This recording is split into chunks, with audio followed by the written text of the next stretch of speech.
Ikinalugod ng mga kongresista ang pagkakaaresto kay Pastor Apollo Kibuloy. Umaasa rin sila na makakaharap sa pagdinig ng Quad Committee si dating Mayor Alice Guo para magbigay linaw sa iligal na operasyon ng Pogo. Yan ang ulat ni Melales Mora. Umaasa ang mga kongresista na papayagan din ng korte na humarap sa Quad Committee hearing ng Kamara si dating Bamban-Tarlac Mayor Alice Guo. Ayon kay House Deputy Speaker David J.J. Suarez, tulad ng ginawa ng Senado, hihilingin din nila ang presensya ni Guo para mabigyang linaw ang iba't ibang issue na ibinabato laban sa kanya kaugnay sa Pogo. Itinakda ang susunod na Quadcom hearing sa September 12. Marami po siyang mga dapat sagutin na tanong.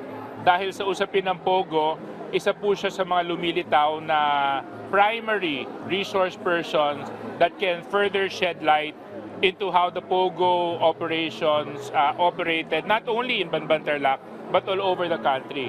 Panawagan naman ng iba pang mambabatas hindi lang para kay Alice Guo kundi maging kay Cassandra Ong na idinadawit din sa issue ng Pogo. Magsabi na ng totoo.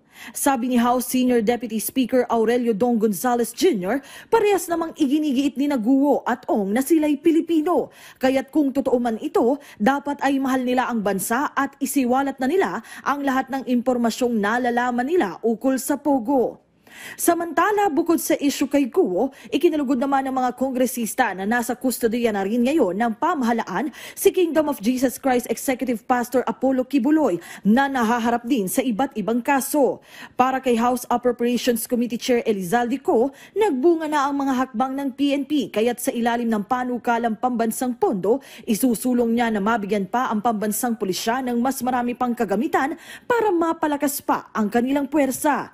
Gate naman ni House Deputy Minority Leader Franz Castro, dapat ay mapanagot na umano si Kibuloy at manaig ang hustisya.